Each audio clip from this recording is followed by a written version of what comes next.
it wasn't a conscious decision to write this way. It's just the way I look at things, I guess. It's also just my style of writing. I find it very comforting to zoom out when things are going bad, to see how absurd life is and how idiotic all of our behavior is. And so I use it that way in the book to make things lighter, but also to give an extra sting sometimes, or a punch in the gut. I don't know how to call it. But for instance, when you think of the main character in the book who collects sweaters, she has about 142 of them in her bedroom. And that's a funny detail, but when you think of why she collects them, it's actually because she's missing warmth and softness in her own family.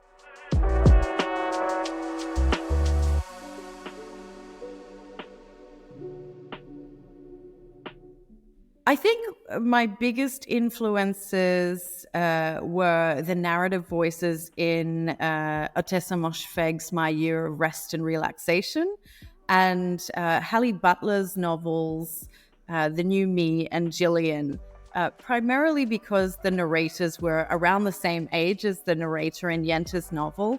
But I also think they have very similar blind spots and are often also unintentionally funny.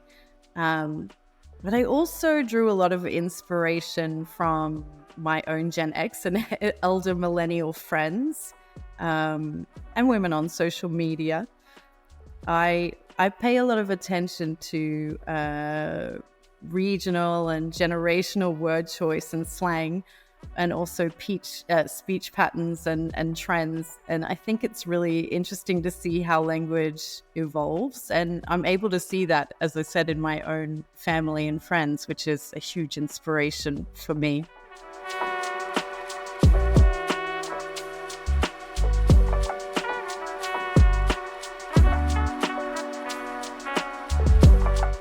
I think him winning this prize had a huge impact on Dutch literature and how it's being seen abroad. There was much more interest, I think, in what Dutch writers were publishing. His book is very much about his own background on the Dutch countryside, so I hope foreign readers don't think all Dutch literature is about cows and farmers.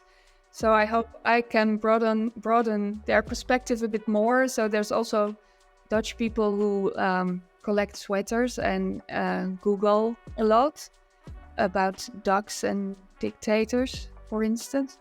One Dutch writer I really love is Maartje Wortel.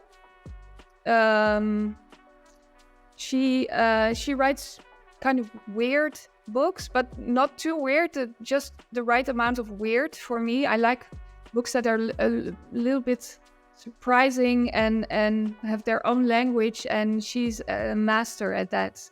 And her book Goldfish and Concrete has been translated to English, and I would recommend that to everyone. So Lucas Reinefeld and Michelle Hutchinson winning the International Boer Prize, I think, was huge for Dutch literature. I remember being so excited for them, but also the light that they shone on contemporary Dutch literature.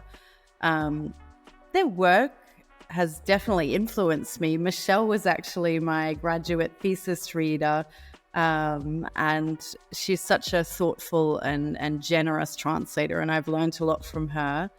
And I also translated and published some of Lucas's early poetry before he started working with Michelle. So yes, they definitely had an impact on my career, both of them. And I really think that their win and now Jente's nomination really kind of shines a light on how talented this generation of Dutch language writers really are. And I love a lot of them. So I'm going to name a list of writers that I tend to recommend to people. Some are poets and some are novelists, but I love Lieke Marsman, Hanna Berfuts, Ramzi Nasser, Radna Fabius, and Ananda Sane. And all of them have been translated in some form or another into English, and I really recommend that people check them out if they're interested in reading more Dutch literature.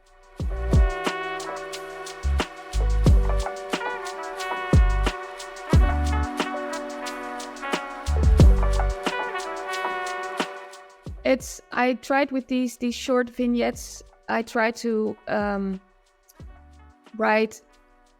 follow the way a grieving process goes. So I mean, it's not linear. It's not chronological.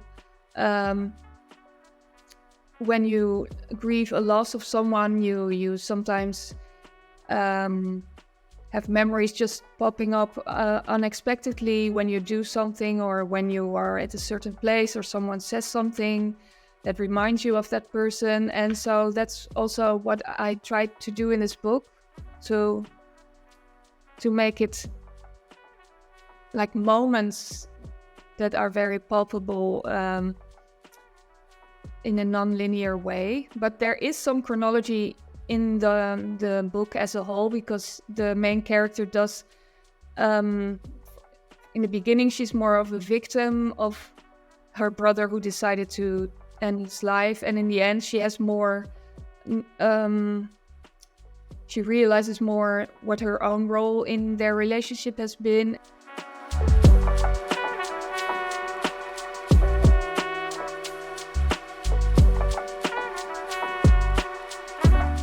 I think that's a really good question, and then one that I haven't really thought about before, but now I'm thinking about it, I'm not sure I do maintain a professional distance, or neither do I want to. I think when I'm translating, I'm trying to replicate not only the experience of the writer, but also the experience of the reader, which means that, of course, I'm feeling all the emotions as they come through onto the page. I've definitely cried and laughed and gotten angry while translating, but I think that only adds to the work. I really want my translation to drip with the same emotions that Jente or whichever other writer I'm working with at the time has, in the same way that they've experienced it.